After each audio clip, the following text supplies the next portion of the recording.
Good evening, everyone, and thank you for coming. It's really great to see you all here today.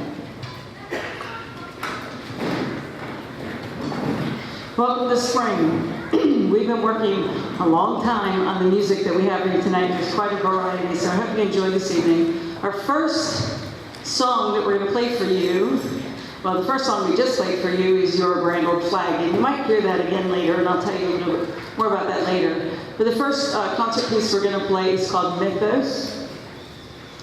Mythos is the Greek word that means story.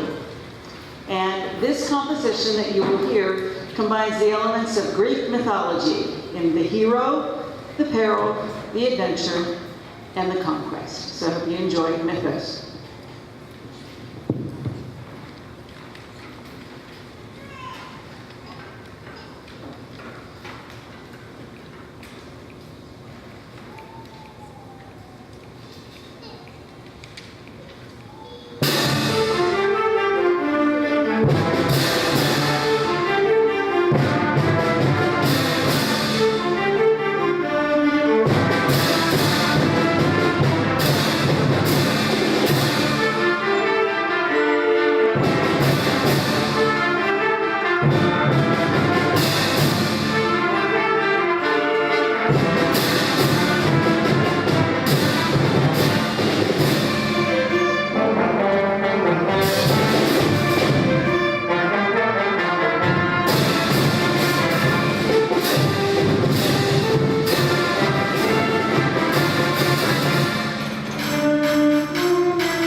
The next piece we're going to do for you comes in 3 movements. And we don't often do something that's in 3 movements in middle school, but this is such a neat piece, and I know you enjoy it. But I want to tell you, the person who wrote this, his name is Travis J. Weller, is actually sort of a local person. He was the middle school and high school band director for Mercer School District. Does anybody know where Mercer School District is? I would say up toward north of the airport toward Slippery Rock. And so he was the band director there, and he's also a professional composer, and now he is a professor at Messiah College, which is also in Pennsylvania. So it's kind of cool that we're playing something from somebody local. But I want to tell you a little bit about this piece of music. I think it's really fun to play, and I also think it's really fun to listen to. It is Tales of a Medieval Warrior. It's in 3 movements, and it's a work that seeks to capture the life and times of the heroic knights of the Middle Ages. Knights would arise from being the son of a noble, serve time as a squire to an older knight, and after proving himself worthy, ascend to a position of being the defender of the weak and champion of the kingdom. The first movement is called A Call for Knights. And during his time as squire, a young man would train, ride horses, and begin carrying a sword until such time he could be knighted. A Call for Knights depicts a celebratory day as the Lord dubs the squire and his journey into knighthood begins. The opening 16 measures reflect the fanfare full of the pomp and ceremony befitting a knight. And you will hear the trumpets and the saxophones lead us in with that fanfare. With a little bit of a surprise at the beginning. You can't miss it. The second movement is called Courting a Lady. The code of chivalry was a system of morals around which the knight's daily life revolved, which included honor, bravery, courtly manners, and gallantry toward women. While a fierce and brave warrior in battle, the medieval knight was also expected to be a cultured, devout, loyal, and courteous man, according to the code of chivalry. With this in mind, the knight was expected to court a young maiden during his time of service to his lord. The relationship of the knight and his lady was crucial because she provided an influential voice to the knight, became the head of the castle in his absence, and counseled over many private issues. And when I told that to the kids, I said, just as in any house that you find right now, the lady's usually in charge. Is that true? Men, you have to say yes. Doesn't matter. You have to say yes. And then the final movement is called Winning the Joust. Jousting was a medieval sport that was often part of tournaments in which knights participated during the Middle Ages. These tournaments required the knight to display many of the same skills he would use in combat. The joust, which offered large sums of prize money, required a tremendous amount of individual skills. For many knights, the joust was how they made their fame and fortune, and for others, it was how they lost their life. The third movement begins with two knights sizing each other up from across the yard. In measure 11, the signal was given for the knights to begin the joust, and you will hear the horses starting to charge. So those three movements: A Call for Knights, Courting a Lady, and Winning the Joust. And I'm going to warn you, the opening is a little scary, so we'll probably play it twice. One time, because usually the band is scared, and then we usually have to stop and do it again, so be ready.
concert, I'm doing something I don't usually do, but I'm going to feature some smaller groups just because I think they deserve to be featured.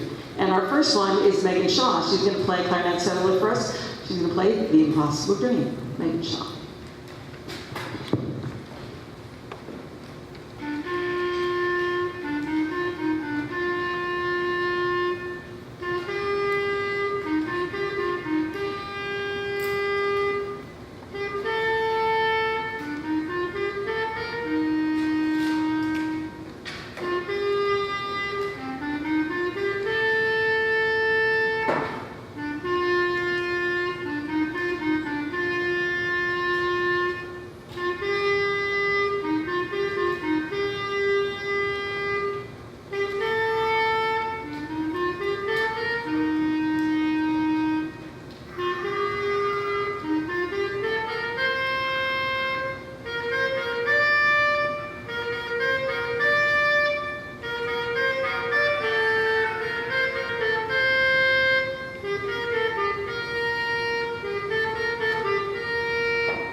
Our next piece of music is written by Henry Fillmore. It's called Slim Trombone. And you need to hear the background to this song, because to be able to appreciate this song, you might want to know a little bit about the composer. Henry Fillmore, who lived from 1881 to 1956, was the oldest of 5 children, and his father was partner in the Fillmore Religious Music Publishing House. Fillmore was said to have had an outstanding singing voice and was often rewarded by his father with 50 cents to sing in the church choir. My mother never did that for me. I would have been a millionaire. I had to sing every Sunday. He played a little piano and was a natural with the flute, the violin, and the guitar. It was the slide trombone that most fascinated Fillmore. His father considered the trombone too evil for any righteous person to play. Keep that in mind as you watch them play. In fact, the instrument was often associated with street corner musicians who were known to drink alcohol. But Fillmore's mother believed that practicing the trombone might keep Henry out of mischief. And she secretly saved enough money to buy a second-hand trombone for her son. And lucky she did, for it was the trombone that was to bring Fillmore fame and fortune. He became known as the father of the trombone smear, writing a series of 15 novelty ragtime tunes featuring trombone smears called the Trombone Family. And if any of you have ever played in jazz band, you might recognize the tune Lazarus Trombone, written by James Henry Fillmore. And some of you are wondering, what's a trombone smear? Well, Seth is going to play one for you right now.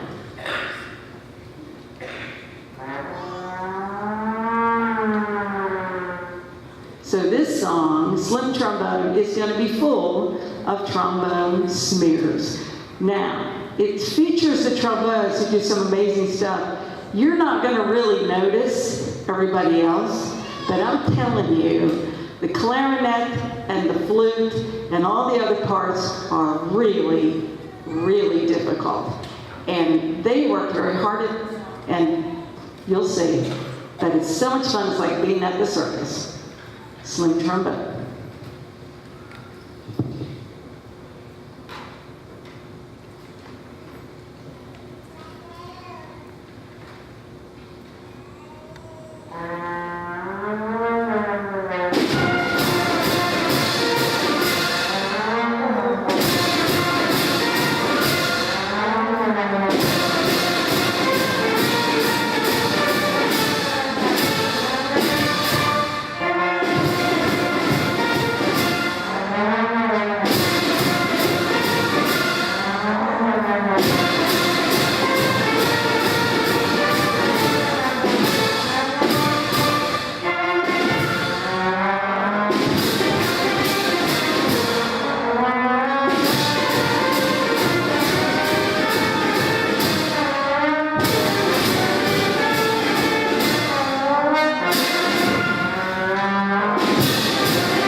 introduce to you our 3 trombone players. The tiniest one is Ashley Schaefer. Put it down and wave because they hide behind their stands.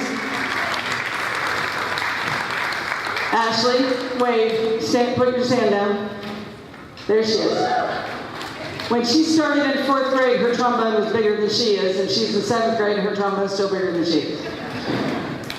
The one shaking in her boots, stand up, Avery Walls. And the one that's heads and tails and 17 feet taller than everybody else, Seth Springsteen.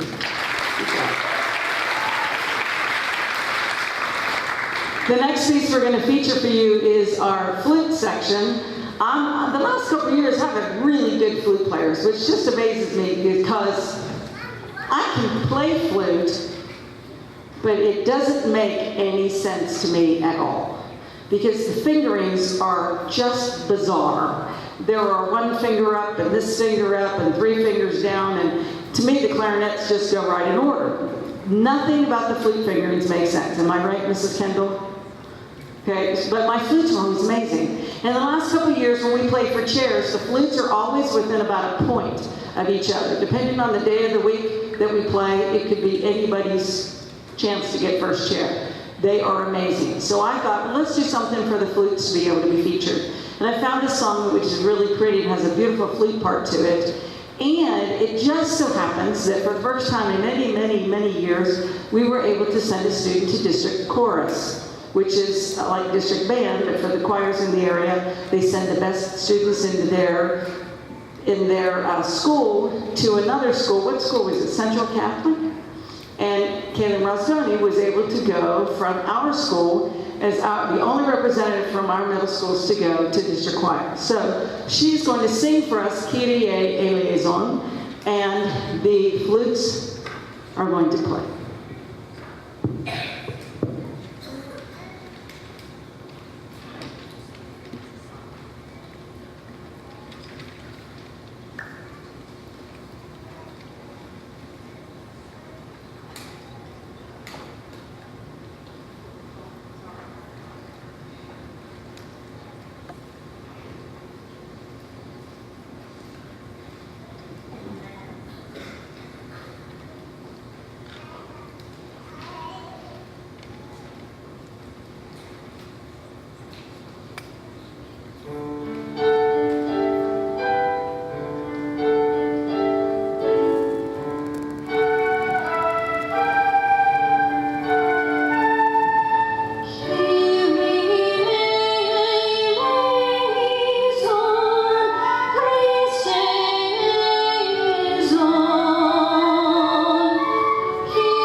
going to go from a little bit of classic to a little bit of jazz. And we're going to play one piece that's just kind of jazzy for the whole band to play. And it's called Rock, Paper, Scissors.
While the jazz ensemble is moving into their places, I want you to know this ensemble just kind of got together in between, whenever they could, and in between testing this week to put together this jazz piece.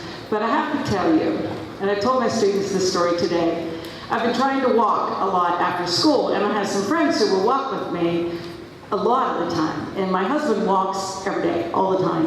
And he has this thing, if he gets 15,000 steps, he has to eat ice cream.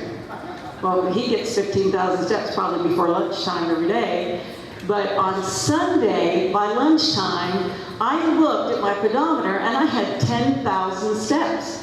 And he had 3,000 steps. And I thought, there is no way I could have that many steps.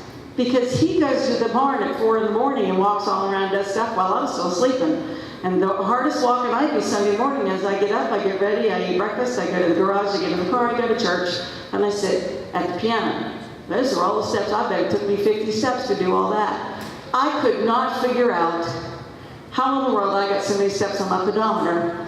And I had to think, and I had to think, and I wore a pedometer to school and realized that it was not giving me a good reading, because every time I would conduct, I would get like 1,000, several thousand extra steps. So I had to quit wearing that one, and I got another one, and it was pretty good until Sunday morning, and I realized I was getting all of my extra steps by doing nothing more than sitting down and playing the piano. So we counted. During this jazz piece, I get 600 steps. So when I get home tonight, I get ice cream. And so do all these guys. So this song we're playing is called Hog Squealing, Rip Snorting, Belly Aching Blues. I don't know what is wrong in the jazz world. I think they write music and then just, I'm going to come up with a real stupid name so people will want to play this. And it's about as dumb as it gets. Hog squealing, rip snorting, belly aching blues, but it's a lot of fun to play. I hope you enjoy it.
I would like to recognize a couple players on that one. Our trumpet soloist was Cade Clark. Stand up, Cade. Our saxophone soloist was Paige Brownfield. I believe I stole her from South, didn't I? Sure did. Yeah, Mrs. Kendall trained her very well and then sent her to me. Thank you very much. And our feature on drum set was Itty Bitty Little Girl, Charlie Fike.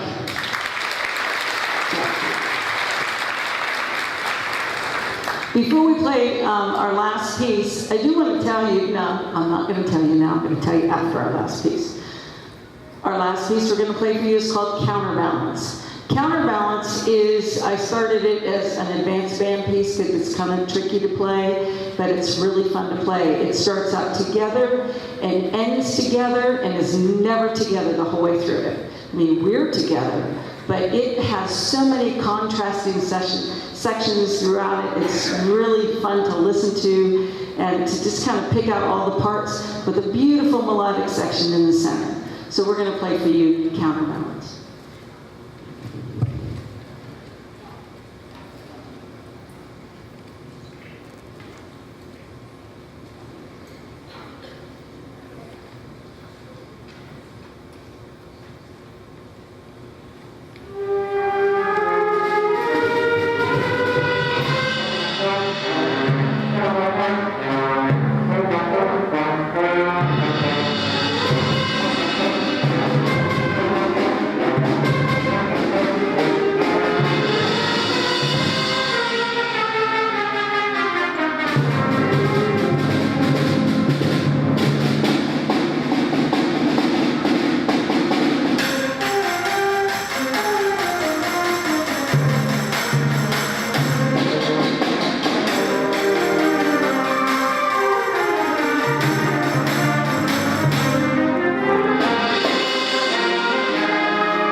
something while we were playing that song. I'm going to ask the students to sit back down for a second. And if this is your first year playing in the middle school band, no matter what grade you're in, this is your first year, will you stand up and everybody else sit down? We have a lot of first year students. 6th grade, 7th grade, and 8th grade, brand new students. And the reason I thought about that in the middle of it is that teeny, itty bitty, teeny weeny, yellow polka dot timpani player, come over here. We could hide him inside of a timpani, work really hard to play all those timpani parts all by himself. He didn't have anybody to hide behind. It was all him. Good job, very good job. And he really had to stick out all by himself sometimes because it was only him. So that was tough. Great way to go, Hayden. I'm very proud of you. Thank you. I'm really proud of these guys behind me because they worked very hard. They stuck it out the whole year, which is great. And sometimes I have to remind myself that they're only like 12, 13, maybe 14 years old.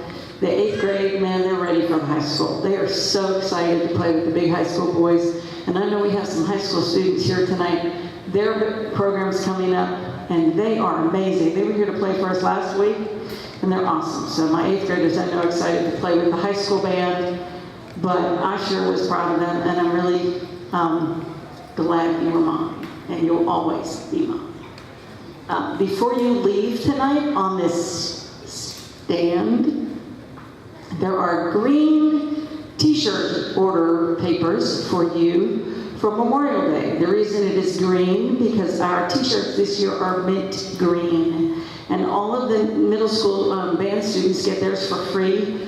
But if you would like to buy one so that you can support us on the street by wearing your mint green shirts that say our Gallatin North Band, we would love to see you on the street while we play for those parades.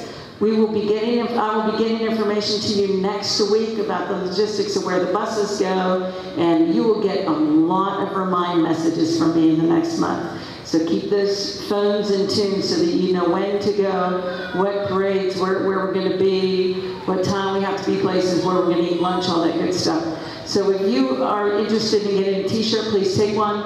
If you have a student in the band, take one and fill it out for them, and make sure I get that back. It'll tell you on here when that is due. We're going to close with our March for Memorial Day, so I'm going to ask the students to stand up. And this is what you are going to hear them play on the streets as we march for Memorial Day, so it will remind you to pick up your t-shirt order forms. So here is your grand old flag.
Thank you for coming, everybody, and good night.